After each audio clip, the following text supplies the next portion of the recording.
Flying Witch is the story of a teenage girl named Makoto who goes to live with relatives in the countryside as she continues her training as a witch. Before going into what this show is really about, I want to start by talking about the magic. Whenever I see a new show about witches or any kind of character with a special power, at least some of the draw is to see how they'll use that power, and it's kinda at the front of your mind going in. The way this show approaches the supernatural is basically by making it natural and kind of normal. We're viewing this world through the eyes of a regular person who didn't know anything magical existed, and we're introduced to the magic as something that's always been there, just like the wind or the grass. Like nature itself just has another layer that most people either can't see or don't know to look for.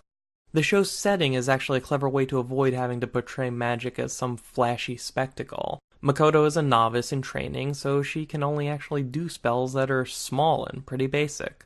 Other witches who live in the area want to avoid being known, so they do things very low-key. Makoto's big sister, a much more experienced and powerful witch, drops by a lot, but she's there to relax and hang out, not show off. And any magic she does do is for the purpose of teaching Makoto, so it remains small and subtle stuff.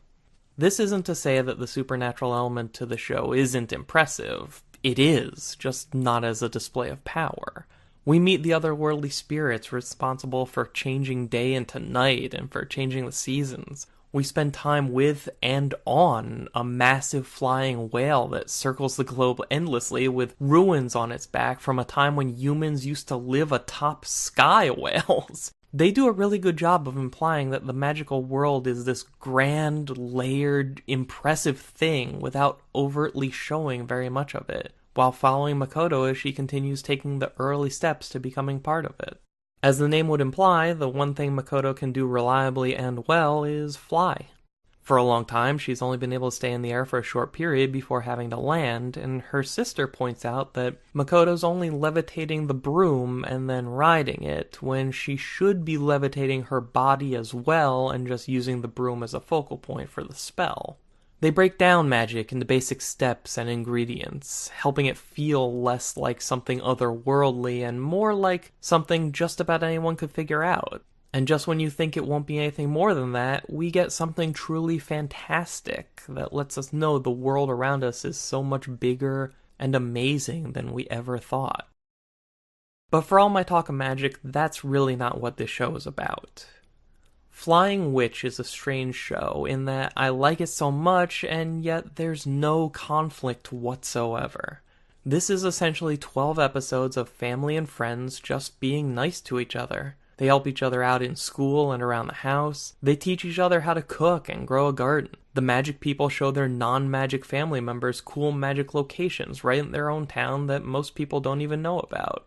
Part of me wonders if you could have the same show if you just remove the magic aspect altogether. But I think the role it plays is to give Makoto something that she knows about that her relatives don't, so she can introduce them to aspects of the magical world to counterbalance them teaching her things she never learned about the regular everyday world.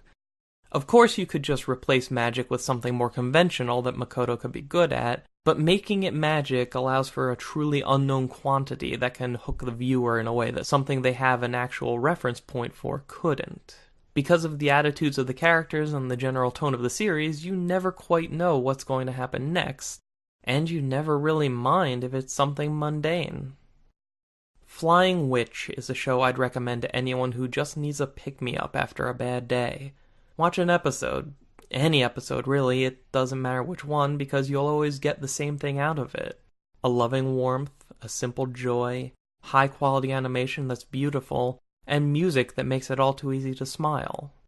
I just recently finished the series, and I'll absolutely be going back to it whenever I need a reminder of just how nice things can really be.